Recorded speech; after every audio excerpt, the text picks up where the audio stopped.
বিভিন্ন স্তরের মাল্টিমিডিয়া আমার সাংবাদিক ভাইরা, আসসালামু আলাইকুম। প্রথমে একটা কথা বলে নেই, আপনি জানেন দেশে একটি জাতীয় নির্বাচন হচ্ছে। সেই নির্বাচনে আমি একজন প্রার্থী এবং এই এলাকাটা আমার নির্বাচনী প্রার্থী এলাকার অন্তর্ভুক্ত। খুব স্বাভাবিকভাবেই আপনাদের সকলের মাল্টিমিডিয়া এবং মাল্টিমিডিয়ার যত কর্মীরা আছেন, যত ভাইরা আছেন যারা কাজ করেন, তাদের সকলের বাড়িতে আপনাদের যারা মা বোনেরা আছেন সকলের কাছে আমার সালাম পৌঁছাবেন এবং ভোটের জন্য আমার জন্য দোয়া প্রার্থনা করবেন দয়া করে। একই সঙ্গে আমি আপনাদের কাছেও আমি আমার সাফল্যের জন্য দোয়া কামনা করব, যাতে আপনারা আমাকে সাহায্য সহযোগিতা করতে পারেন। পৃথিবীর কোনো কিছুই কিন্তু বিনামূল্যে হয় না, সবকিছুতে মূল্য দিতে হয়। আমি কিন্তু এখানে আসছি ওই কারণেই যে আপনার কাছে গেলে হয়তো একটা ভোট বেশি পাবো, এই জন্য আমার এখানে আসা। তো যাই হোক, একটা কথা শুনেছিলাম, যখন নিজের কথা নিজে বলে মানুষ, তখন আমার বন্ধু সহকর্মী আলাল সাহেব বলছিল, আমি বললাম ভাই, নিজের ঢোলকে নিজে পেটাতে হয়, কেন নিজের ঢোল নিজে পেটান? বলে না ভাই, নিজের ঢোল নিজে পেটাতে হবে, এই কারণে অন্যজন যদি পিটায় ফাটিয়ে ফেলতে পারে। আপনার বোধহয় কথা বুঝতে পারতেছেন না, তাই না? তো আমি আমার নিজের ঢোলটা নিজেই পিটাই প্রথম। যে ওই আমাদের রিপোর্টার্স ইউনিটি এক ভাই বললেন, ওরা রিপোর্টার্স ইউনিটিতে আমি কি কবে সহযোগিতা করেছি, কি সহযোগিতা করেছি বলেছেন। আমারও মনে পড়ে হয়তো কিছুটা করেছিলাম, আর মনে পড়েও না। যখন নাকি বয়স মিনিস্টার ছিলাম তখন অনেকে কাজ করেছি। আপনাদের প্রেস ক্লাবটা আছে না এখন, এই প্রেস ক্লাবের কিন্তু বাউন্ডারি ওয়াল ছিল না, এই বাউন্ডারি ওয়ালটা আমি করে দিয়েছিলাম। আপনাদের ফটো জার্নালিস্ট অ্যাসোসিয়েশন আছে কি একটা, ফটো জার্নালিস্ট অ্যাসোসিয়েশনের যে বিল্ডিংটা, সেটা আংশিক আমি লিজ দিয়ে এসেছিলাম। তো অর্থাৎ জনগণের জন্য এবং যারা জনগণের জন্য কাজ করে, আমি তাদের সেবক এবং খেদমতগার, আমি তার জন্য কাজ করে থাকি। এই কথাটুকুই আমি বললাম আমার ওই ছোট ভাইয়ের সোহেলের কথা অনুযায়ী আর কি কথাটা বললাম। তো এখন আজকে যে দেশে আপনারা আপনাদের মাল্টিমিডিয়া রিপোর্টার্স ইউনিটি এখন একটু স্বাধীন না আপনারা?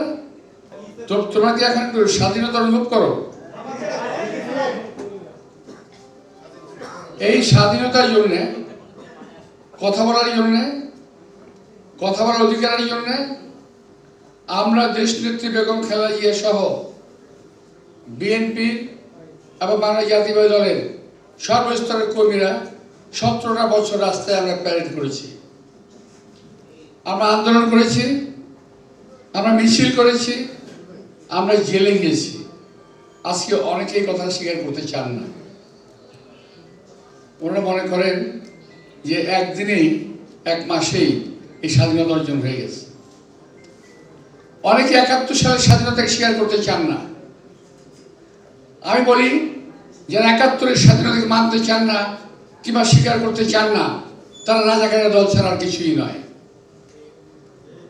আপনারা আমার কথা বুঝতে পারছেন না আমি জানি না। একমাত্র রাজাকাররা, পাকিস্তানপন্থীরা স্বাধীনতা যুদ্ধকে স্বীকার করে নাই। তারা এখন বলতে চায় ওই স্বাধীনতা স্বাধীনতা না, দ্বিতীয় স্বাধীনতা হয়েছে।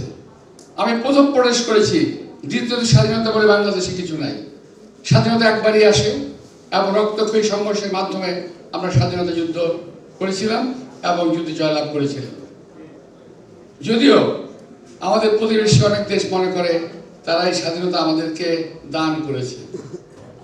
আমরা বলতে চাই, আজকে যে প্রজন্ম, তোমরা হয়তো জানো না, এই স্বাধীনতা অর্জন করতে আমাদের বহু রক্ত, বহু মারের ইজ্জতের বিনিময়ে আমাদের স্বাধীনতা অর্জিত হয়েছে। যারা স্বাধীনতা নিয়ে কথা বলেন তাদের সঙ্গে চলতেও চাই না, তাদের সঙ্গে এক কাতারে বসে নামাজও পড়তে চাই না, যারা স্বাধীনতার বিরুদ্ধে কথা বলেন। প্রিয় ভাইরা, আজকের যে নির্বাচন, এই নির্বাচনটা কিন্তু একটা বহু আকাঙ্ক্ষিত, বহু প্রতীক্ষিত একটা নির্বাচন। এই নির্বাচনকে বানচাল করার জন্য সেই স্বাধীনতা বিরোধী শক্তি আবার উঠে পড়ে লেগেছে। আজকে কিছুক্ষণ আগে দেখলাম এক ভাই বলতেছেন কি একটা ভোট, হানা ভোটের কথা বলতেছে। আমরা তো হানা ভোটের কথা অস্বীকার করছি না। যার প্রয়োজন সে হাতে ভোট দিবে, যার প্রয়োজন সে হাতে ভোট দেবে। এটা তো আমরা স্বাধীনতা অর্জন করেছি, কিন্তু আপনি জোর করে কোনো পক্ষে ভোটের দাবিদার হতে পারেন না। এই কথাটা মানুষকে সবাইকে মানতে হবে। আর একদল ছেলে বাড়ি বেরিয়েছে এবং এরা, যেমন আমরা আজকে মাওলানা ভাসানীর কথা স্মরণ করি, আমরা শেরে বাংলার কথা স্মরণ করি, আমরা শহীদ রাষ্ট্রপতি জিয়াউর কথা স্মরণ করি, কারণ ওনারা আমাদের পথের দিশারি ছিলেন। আর আজকের জেনারেশনকে ধ্বংস করার জন্য একদল ছেলে পেলে বেরিয়েছে, যারা বেয়াদবের জন্ম দিচ্ছে সারা বাংলাদেশে, যারা মিথ্যার ব্যবসায়ী করে, যারা মিথ্যা কথা বলে, মিথ্যা ইতিহাস বলে, মিথ্যা শিখায়। অন্য কথায় তারা বাংলাদেশের ইতিহাসই জানে না। আমি মনে করি আমাদের ভবিষ্যৎ প্রজন্মকে, বিশেষ করে আজকে তোমরা যারা এই যে মাল্টিমিডিয়া রিপোর্টার্স ইউনিটি যারা আমাকে ইনভাইট করেছো, আমি তোমার ধন্যবাদ জানাই। আমি দেখেছি তোমাদেরকে, তোমার অত্যন্ত তরুণ, তোমাদের এই বয়সটা থেকে থাকতে থাকতে চিনে রাখতে হবে, জেনে রাখতে হবে যে এই দেশে দেশপ্রেমিক কারা এবং দেশের বিরুদ্ধে কারা। শুধুমাত্র একটা দেশের বিরুদ্ধে কথা বললেই দেশপ্রেমিক হওয়া যায় না। আমি এবং আমরা একটা বিশেষ দেশের বিরুদ্ধে বরাবর সংগ্রাম করেছি, আজও করেছি, আগামী দিনও করব। তার অর্থ এই নয় যে আমি অনেক দেশপ্রেমিক।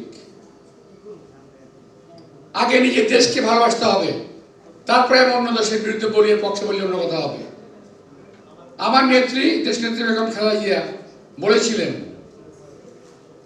যে আমি আমার দেশ সম্পর্কে, দেশের স্বার্থ সম্পর্কে কথা বলবো। আমার দেশের স্বার্থ নিয়ে কথা বলতে গিয়ে যদি অন্য কারোর দেশের স্বার্থে আঘাত লাগে, তাতে আমার কিছু আসে যায় না। আমি একই কথা বলতে চাই, অন্য দেশের বিরোধিতা করে দেশপ্রেম শেখানো যায় না। নিজের দেশকে ভালোবেসে আপনি অন্য দেশের বিরোধিতা করেন, কোনো অসুবিধা নেই। ভাইরা, বক্তব্যটা বোধ হয় অনেক কঠিন হয়ে গেল। যেভাবেই হোক, আমি সত্যি কথাটা বললাম। আমি যেটা বিশ্বাস করি সেটাই বলি, গোপন রেখে কোনো কথা বলি না। তো যাই হোক, আমি আমার জায়গায় ফেরত আসি। আপনার দয়া করে যদি সম্ভব হয়, এই যে মাল্টিমিডিয়া যারা আমার জন্য কিছু করতে চান, করলে আমি খুব খুশি হব। আন্তরিকভাবে আমি আহ্বান জানাবো যে আপনারা আপনাদের এই মাল্টিমিডিয়া দিয়ে প্রমাণ করবেন, চেষ্টা করবেন আমার জন্য কিছু কাজ করার জন্য, যদি কিছু করা সম্ভব হয়।